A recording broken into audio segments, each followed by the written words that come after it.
Ang Pilipinas daw ay kabilang sa mga bansang may pinakamataas na kaso ng rabies sa buong mundo.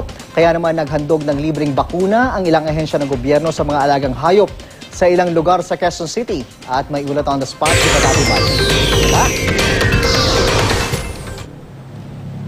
June, nagbigay ng libreng bakuna ang Department of Health at Department of Agriculture dito sa Quezon City para siguraduhin mabawasan ang kaso ng rabies sa bansa.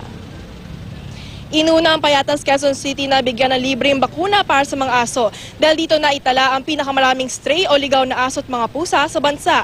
Ito rin ang bagong strategiya raw ng gobyerno na pangalagaan ng kapakanan ng publiko. Ayon kay Dr. Luwinda Baldria, sa mga aso at pusa ay para rin daw mga tao. Dapat pangalagaan lalo pat panahon na ng tag-init. Madali rin daw maging iritable ang mga ito. Ilang tips ni Doc ngayong summer para pangalagaan ng mga alaga.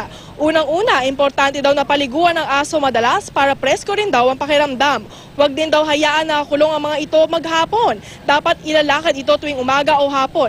Iwasan na ilakad ang aso raw ng alas 10 na umaga hanggang alas 3 ng hapon kung saan mataas ang tirik ng araw. Medyo nakakalungkot isipin na ang rabies, when it comes to ranking, ang bansa natin is among the top 5 in Asia. Ang alam ko, human rabies cases, 250 cases every year.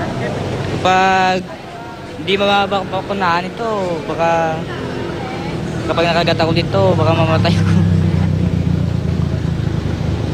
June, higit kumulang 2,000 aso at pusa ang nabigyan ng libreng bakuna. Target nilang mabakunahan ng nasa 70% ng mga aso at pusa para less untransmitted virus sa tao. Ongoing efforts ng gobyerno. Uunahin muna dito sa Quezon City, tapos mabibigyan ng libreng bakuna naman sa Metro Manila.